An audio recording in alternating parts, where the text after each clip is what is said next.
Hi students, this is the second video of crystal field theory. इससे पहले वाला जो हमने बड़ा लेक्चर किया था क्रिस्टल फील्ड थ्योरी की, उसमें हमने कुछ प्रॉपर्टीज की बात करी थी, कोऑर्डिनेशन कंपाउंड्स के प्रॉपर्टीज की बात करी थी. लेकिन कलर और magnetism, let's discuss it separately because this is important, right. Exam में ये पूछा जाता है. सो कलर जैसे हम कुछ कोऑर्डिनेशन कंपाउंड्स लेते हैं, जैसे TiH2O, राइट, होल 6 3+, इसका कलर है वॉयलेट, राइट. वहीं अगर हम बात करें CuH2O, होल 4 2+, राइट, ये भी एक कॉम्प्लेक्स आयन है, राइट. इस कॉम्प्लेक्स आयन का कलर कॉपर आयन से, इसमें इसका कलर ब्लू है, राइट. अब एक हमें नॉर्मल सी चीज पता है, अगर किसी भी ऑब्जेक्ट पे व्हाइट लाइट गिरती है, राइट, और हमें वो कलर्ड दिखती है, तो उसका मतलब है उस ऑब्जेक्ट ने जो व्हाइट लाइट है, व्हाइट लाइट किससे बन के मिलती है? 7 कलर से बन के मिलती है, राइट. कुछ कलर व्हाइट लाइट ने एब्जॉर्ब कर लिया और बाकी का पास हो गया उस, राइट, बाकी का जो रिफ्लेक्ट हो गया, उसकी वजह से हमें कंपाउंड का या किसी भी ऑब्जेक्ट का कलर दिखता है, राइट. इसी तरह से जब व्हाइट लाइट इस कंपाउंड पे गिरेगी, राइट, इस कोऑर्डिनेशन कॉम्प्लेक्स पे गिरेगी व्हाइट लाइट, तो ये क्या करता है, ये ब्लू ग्रीन,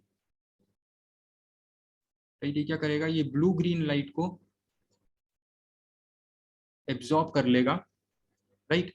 और जो रिफ्लेक्टेड लाइट होगी वो आपको वॉयलेट दिखाई देगी, राइट. जो व्हाइट लाइट इस पे गिरी थी, उस व्हाइट लाइट से इसने, इस कॉम्प्लेक्स ने ये वाला कलर एब्जॉर्ब कर लिया, राइट.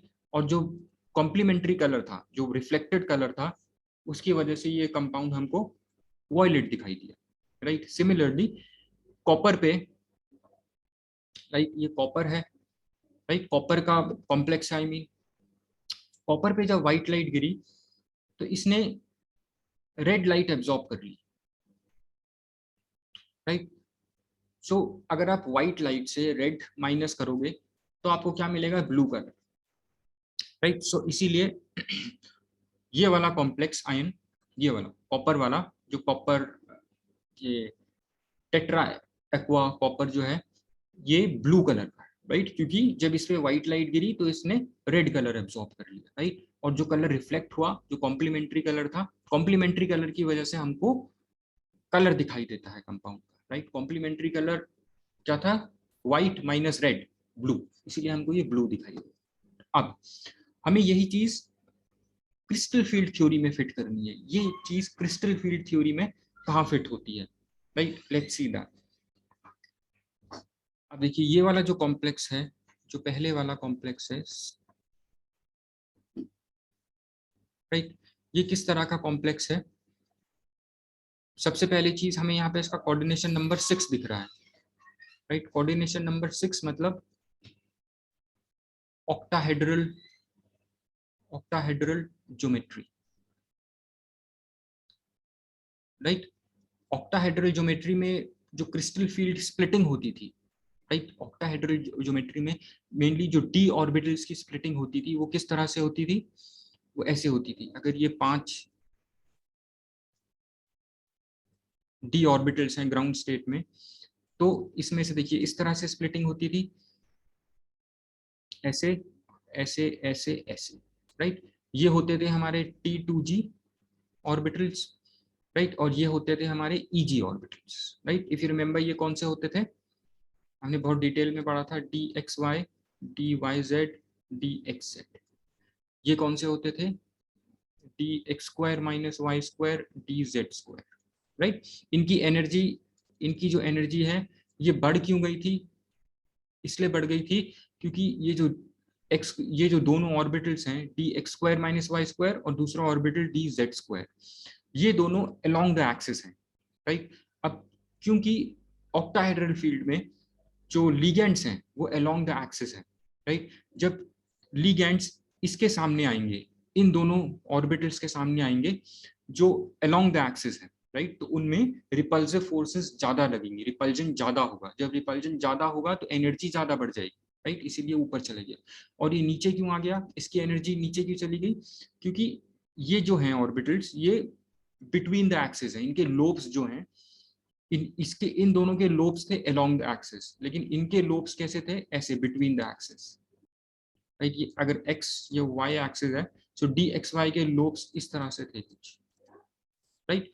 और लिगेंड्स इस तरीके से अप्रोच करते हैं अलोंग द एक्सिस, राइट, क्योंकि ये लिगेंड्स इन ऑर्बिटल्स के साथ, राइट, इन तीन ऑर्बिटल्स के साथ फेस टू फेस नहीं आ पाए, इसलिए इनके बीच में जो रिपल्सिव फोर्स थी वो कम थी। जब रिपल्सिव फोर्स कम थी तो उनकी एनर्जी कम इंक्रीज होगी as compare to easy set, right, ये वाला सेट जिसमें फेस टू फेस रिपल्जन होता है, right. This was the short explanation, right. अब यहाँ पे क्या हुआ, एक सेट डी ऑर्बिटल्स का ये है, राइट, T2G, और एक सेट डी ऑर्बिटल का ये है, राइट। अब ये जो कॉम्प्लेक्स है, ये कॉम्प्लेक्स आपका D1 कॉम्प्लेक्स है, 3D1 कॉम्प्लेक्स है ये, राइट। 3D1 कॉम्प्लेक्स का मतलब जो ये वाला लेवल है आपका, जो आपका ये जो T2G D1 कॉम्प्लेक्स का मतलब होता है पहला इलेक्ट्रॉन कहाँ जाएगा, T2G। सबसे पहले हम T2G ऑर्बिटल्स फिल करते हैं क्योंकि इनकी एनर्जी कम है, लेस एनर्जी से हम शुरू करते हैं। तो एक इलेक्ट्रॉन है इसका, ये कहाँ पड़ा होगा, ये यहाँ पे पड़ा होगा इस ऑर्बिटल में, ठीक है। अब देखिए, अब ये कलर्ड क्यों हमें दिखता है, देखिए जब ये कॉम्प्लेक्स, ये वाला कॉम्प्लेक्स जब लाइट एब्जॉर्ब करेगा, राइट, जब ये लाइट एब्जॉर्ब करेगा, राइट, सो जो ये इलेक्ट्रॉन T2G ऑर्बिटल में है, अभी इसकी इलेक्ट्रॉनिक कॉन्फ़िगरेशन क्या है, देखिए ये T2G1 EG0, EG में एक भी इलेक्ट्रॉन नहीं है, राइट। और जब ये लाइट एब्जॉर्ब करेगा T2G, इसका जो एक इलेक्ट्रॉन है ये एक्साइट, ये एनर्जी रिसीव करेगा और एक्साइट होकर के EG में चला जाएगा, राइट, यहाँ पे चला जाएगा, ये वाला इलेक्ट्रॉन यहाँ चला जाएगा after absorbing energy, right. Energy कौन सी, ब्लू ग्रीन लाइट के इक्विवेलेंट एनर्जी जो है वो ये कॉम्प्लेक्स एब्जॉर्ब करके ऊपर वाले डी ऑर्बिटल में चला जाएगा, राइट, हाइयर एनर्जी वाले डी ऑर्बिटल में चला जाएगा, ईजी ऑर्बिटल में चला जाएगा, राइट। और जब देखिए अब इसने एनर्जी क्यों एब्जॉर्ब करी, क्योंकि इसके पास इलेक्ट्रॉन है, राइट, जो लाइट एब्जॉर्ब करने पे ये इलेक्ट्रॉन लाइट एब्जॉर्ब करता है और ये हाइयर डी ऑर्बिटल में चला जाता है, राइट। सो ये इसकी इलेक्ट्रॉनिक कॉन्फ़िगरेशन क्या हो जाएगी लाइट एब्जॉर्ब करने के बाद, T2G 0 EG1, राइट, ये हो जाएगी। इसको हम क्या बोलते हैं, ये भी डी ऑर्बिटल्स हैं, ये भी डी ऑर्बिटल्स हैं, इलेक्ट्रॉन इस डी ऑर्बिटल से इस डी ऑर्बिटल में चले गया, इसको हम बोलते हैं D D transition, right? So due to d transition in coordination compounds, right, coordination compounds appear colored, right, क्योंकि जो d electrons हैं, right, one set of d electrons जो हैं they can absorb energy, right, and they can be transitioned to higher level orbitals, higher level d orbitals, right. So that is why these complexes appear colored, right. और ये अच्छा थोड़ी देर में बात करते हैं उसको। तो I hope it is very much clear now why coordination compounds appear colored, right? This is due to d transition। और जब ये इलेक्ट्रॉन एक्चुअल में d ऑर्बिटल में ये एक इलेक्ट्रॉन है जो एनर्जी एब्जॉर्ब कर रहा है और ये हाइयर ऑर्बिटल में जा रहा है, इसी इलेक्ट्रॉन की वजह से कोऑर्डिनेशन कंपाउंड्स कलर्ड होते हैं, राइट। और जो हमारे कॉम्प्लेक्सेस होते हैं, कोऑर्डिनेशन कंपाउंड्स होते हैं, उनमें पहले से ही जो ये क्रिस्टल फील्ड स्प्लिटिंग हो रखी होती है, राइट। अगर मान लो क्रिस्टल फील्ड स्प्लिटिंग नहीं होती, सारे डी ऑर्बिटल एक ही लेवल पे होते, तो ये कलर नहीं अपेयर होते, राइट, ये इनमें हमें कोई कलर नहीं दिखता, राइट। क्योंकि देखिए, क्योंकि जब ये कॉम्प्लेक्स बनता है, जब ये वाटर इसके चारों तरफ आते हैं, राइट, इस मेटल आयन के चारों तरफ आते हैं, तभी ये डी डी स्प्लिटिंग होती है, राइट, तभी ये क्रिस्टल फील्ड स्प्लिटिंग होती है, राइट। और जब ये क्रिस्टल फील्ड स्प्लिटिंग होती है तभी इस इलेक्ट्रॉन के पास स्कोप होता है कि ये हायर एनर्जी ऑर्बिटल में जा सके, तभी ये कलर्ड अपेयर होता है, right. I hope this is clear after this long explanation. वहीं देखिए इसी तरह से अगर हम CuSO4.5H2O की बात करें, राइट, ये क्या है, ब्लू है, राइट। अगर हम इसको हीट करते हैं, अगर हम इसको हीट करते हैं तो इसमें से पानी के मॉलिक्यूल्स निकल जाते हैं,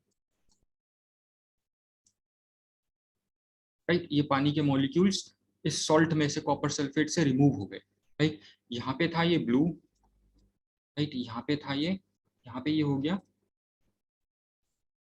कलरलेस। अब कलरलेस क्यों हो गया, क्योंकि यहाँ पे ये इस साइड पे, यहाँ पे ये this is no more a coordination compound, this is no more a complex, right. ये जो पानी के मॉलिक्यूल्स जो इस सेंट्रल मेटल आयन के चारों तरफ होंगे, राइट, इस वाले केस में कॉपर आयन जो है इसके चारों तरफ क्या है, पानी के मॉलिक्यूल्स, राइट। यहाँ पे क्या है, पानी के मॉलिक्यूल्स, और है ऐसे पानी के मॉलिक्यूल्स। लेकिन जब हमने इसको हीट, तो यहाँ पे क्या है, ये पूरा एक कॉम्प्लेक्स बन रहा है, कोऑर्डिनेशन कॉम्प्लेक्स है, राइट। जिसकी वजह से जब ये लीगेंड्स, वाटर लीगेंड्स कॉपर के पास पास आएंगे तो ये क्या करेंगे, इस तरह की क्रिस्टल फील्ड स्प्लिटिंग करेंगे, राइट। अब ये दो डी ऑर्बिटल्स हो गए हमारे पास, दो लेवल हो गए डी ऑर्बिटल्स के। तो यहाँ पे जब ये लाइट एब्जॉर्ब करेगा तो डी डी ट्रांजिशन हो सकता है, लेकिन यहाँ पे तो ये कॉम्प्लेक्स रहा ही नहीं, राइट, क्योंकि जब इसको हीट किया इसके पानी के मॉलिक्यूल्स हट गए, ये जो सारे लिगेंड्स थे चारों तरफ ये हट गए, right. Now it is no more a complex, जब कॉम्प्लेक्स ही नहीं है तो ये क्रिस्टल फील्ड स्प्लिटिंग भी नहीं है इसमें, तो क्रिस्टल फील्ड स्प्लिटिंग नहीं है तो डी डी ट्रांजिशन भी नहीं होगा। जब डी डी ट्रांजिशन नहीं होगा तो it will appear colourless, right, क्योंकि वो एक डी इलेक्ट्रॉन यहाँ पे जैसे लाइट को एब्जॉर्ब कर रहा था, व्हाइट लाइट में से कुछ लाइट को एब्जॉर्ब कर ले रहा था और बाकी जो रिफ्लेक्टेड लाइट थी उसकी वजह से उसका कलर दिख रहा था, राइट। अब यहाँ पे जब डी डी ट्रांजिशन ही नहीं है, राइट, जब अलग अलग लेवल्स ही नहीं है डी के, ये लाइट एब्जॉर्ब भी करेगा अगर इलेक्ट्रॉन तो ये मूव थोड़ी ना हो जाएगा दूसरे ऑर्बिटल, दूसरे डी सेट में, क्योंकि वहां पे तो क्रिस्टल फील्ड स्प्लिटिंग है ही नहीं इस केस में, राइट, क्योंकि वाटर के लिगेंड से हट गए। I hope now it is very much clear. अब हम दूसरी प्रॉपर्टी देखते हैं, मैग्नेटिज्म, राइट, ये हमने पहले भी देखा था। देखिए मैग्नेटिज्म में या तो पैरामैग्नेटिक होते हैं कुछ कॉम्प्लेक्सेस, राइट, कुछ पैरामैग्नेटिक होंगे और कुछ होंगे हमारे डाई मैग्नेटिक, राइट। अब देखिए पैरामैग्नेटिक मतलब, पैरामैग्नेटिक में क्या होते थे, अनपेयर्ड इलेक्ट्रॉन्स, अनपेयर्ड इलेक्ट्रॉन्स। डाईमैग्नेटिक्स में क्या होते थे, पेयर्ड इलेक्ट्रॉन्स, राइट। अगर आप वापस याद करें जो हमने पढ़ा था पहले वाले लेक्चर में, एक चीज होती थी क्रिस्ट, अगर ये कोई ऑक्टाहेड्रल कॉम्प्लेक्स है उसमें होती थी crystal field splitting energy, right. ये जो हमने पीछे पढ़ा था ये क्रिस्टल फील्ड स्प्लिटिंग एनर्जी होती थी ना, डेल्टा ओ, राइट। अब अगर मान लो कोई कॉम्प्लेक्स है, D4 कॉम्प्लेक्स है, राइट। अब जो चौथा इलेक्ट्रॉन है, तीन इलेक्ट्रॉन तो यहाँ गए, अब चार इलेक्ट्रॉन है डी ऑर्बिटल में, अब चौथा इलेक्ट्रॉन यहीं पे पेयर हो जाए या ईजी ऑर्बिटल्स में चले जाए, ये हमें कैसे पता लगता था। देखिए अगर यहाँ पे इसको रहना है, अगर दूसरे इलेक्ट्रॉन को यहाँ पे रहना है तो यहाँ पे इसको एक एनर्जी जिसको हम बोलते हैं पेयरिंग एनर्जी मेंटेन करनी पड़ती है। अगर इसकी पेयरिंग एनर्जी इतनी है कि ये यहाँ पे, क्योंकि जब अगर ये एक इलेक्ट्रॉन यहाँ पे आ जाएगा, पेयर बना लेगा, तो दो इलेक्ट्रॉन्स के बीच में क्या होता है, रिपल्जन होता है, राइट। रिपल्जन होता है मतलब वो उसको बाहर भी निकाल सकता है वहां से। तो हमें इसमें रखने के लिए, इस ऑर्बिटल में रखने के लिए इस इलेक्ट्रॉन के पास कुछ एनर्जी होनी चाहिए, राइट। यहाँ पे हमें कुछ एनर्जी मेंटेन करनी पड़ती है जिसको हम बोलते हैं pairing energy, right, so that ये पेयर बना सके यहाँ पे जाके, राइट। और हम दो केसेस देखते थे वहां पे, अगर ये pairing energy is greater then this crystal field splitting energy, right. तो ये जंप करके यहाँ पे चला जाएगा, राइट, ये यहाँ पे नहीं रहेगा, यहाँ पे चला जाएगा, राइट। उस केस में हमारे पास क्या होंगे, मैक्सिमम अनपेयर्ड इलेक्ट्रॉन्स होंगे, राइट। तो ये वाला केस, इसमें हमारे पास मैक्सिमम अनपेयर्ड इलेक्ट्रॉन्स होंगे, right. When crystal field energy is less then your pairing energy, या हम बोलते हैं pairing energy is greater then crystal field energy, एक ही बात हुई। इसको हम ऐसे भी लिख सकते हैं, this is less then P, right. तो यहाँ पे हमारे पास मैक्सिमम अनपेयर्ड इलेक्ट्रॉन होंगे, क्योंकि यहाँ पे पेयरिंग एनर्जी इसकी इतनी है कि ये इसको, इस एनर्जी बैरियर को क्रॉस करके इस ऑर्बिटल में चला जाए, राइट। तो यहाँ पे अनपेयर्ड इलेक्ट्रॉन्स मैक्सिमम है। सो इस तरह के कॉम्प्लेक्सेस जहाँ पे crystal field splitting energy is less than pairing energy, यहाँ पे हमें इस तरीके के कॉम्प्लेक्स क्या होंगे, पैरामैग्नेटिक मोस्टली, राइट। अब दूसरा केस लें, अगर crystal field splitting energy is greater then paramagnetic pairing energy, right. अब पेयरिंग एनर्जी, यहाँ पे जो इलेक्ट्रॉन ये पेयर हो रखा है, राइट। अब ये जो पेयरिंग एनर्जी है ये कम है इस क्रिस्टल फील्ड स्प्लिटिंग एनर्जी से, राइट। जब ये कम है तो ये इस बैरियर को क्रॉस नहीं कर पाएगा, राइट, और ये यहीं पे रहेगा, पेयर बना के ही रहेगा, इसको क्रॉस करके इस सेट ऑफ ऑर्बिटल में नहीं आ पाएगा, राइट। सो उस केस में क्या होगा, ये क्या है, पेयर्ड इलेक्ट्रॉन है यहाँ पे, राइट। सो पेयर्ड इलेक्ट्रॉन जब होते हैं तो मैग्नेटिज्म क्या होता है, diamagnetic, right. Magnetic character क्या होता है, इस केस में क्या होगा, diamagnetic, diamagnetic, right. So I hope this is clear. So देखिए, जब crystal field splitting energy is less than pairing energy, right, pairing energy से जब कम होगी तो जो नीचे और इलेक्ट्रॉन था, राइट, यहाँ पे जो इलेक्ट्रॉन था, चौथा इलेक्ट्रॉन क्या होगा, जंप करके इस वाले में चला जाएगा, राइट। ये कब है, जब delta is less then P, this, ये जो क्रिस्टल फील्ड स्प्लिटिंग एनर्जी है, this is less then P, pairing energy, right. तो ये दूसरा इलेक्ट्रॉन यहाँ चला जाएगा, यहाँ पे हमारे पास क्या हो गए हैं, maximum unpaired electrons. Unpaired electrons का मतलब ये कॉम्प्लेक्स क्या होगा, paramagnetic, right. I hope this is very much clear now. दूसरा केस, जब delta O is greater than pairing energy, right, that means ये जो है, राइट, दूसरा लेवल ये है, इसके बीच में जो है, यहाँ पे, यहाँ पे, यहाँ पे, अब ये D4 कॉम्प्लेक्स का केस ले रहे हैं हम दोनों में। अब चौथा इलेक्ट्रॉन कहाँ जाएगा, ठीक, यहाँ पे इसको रखने के लिए हमें एनर्जी कुछ चाहिए जिसको हम बोलते हैं P, पेयरिंग एनर्जी। अब यहाँ पे जो है क्रिस्टल फील्ड स्प्लिटिंग एनर्जी, ये जो है पेयरिंग एनर्जी से ज्यादा है, राइट। जब पेयरिंग एनर्जी से ज्यादा है तो ये दूसरा इलेक्ट्रॉन इसको क्रॉस करके यहाँ पे नहीं जा पाएगा, राइट। सो इसकी कॉन्फ़िगरेशन क्या हो जाएगा, T2G4 EG0, राइट। और यहाँ पे क्या थी, T2G0 3 EG1, राइट। तो यहाँ पे इलेक्ट्रॉन पेयर्ड है, राइट। जब पेयर्ड है इलेक्ट्रॉन, जब पेयर्ड है इलेक्ट्रॉन, कॉन्फ़िगरेशन ये है, राइट। और मैग्नेटिक नेचर क्या है, paramagnetic, right? I hope this is very much clear now, right? So thanks. Bye.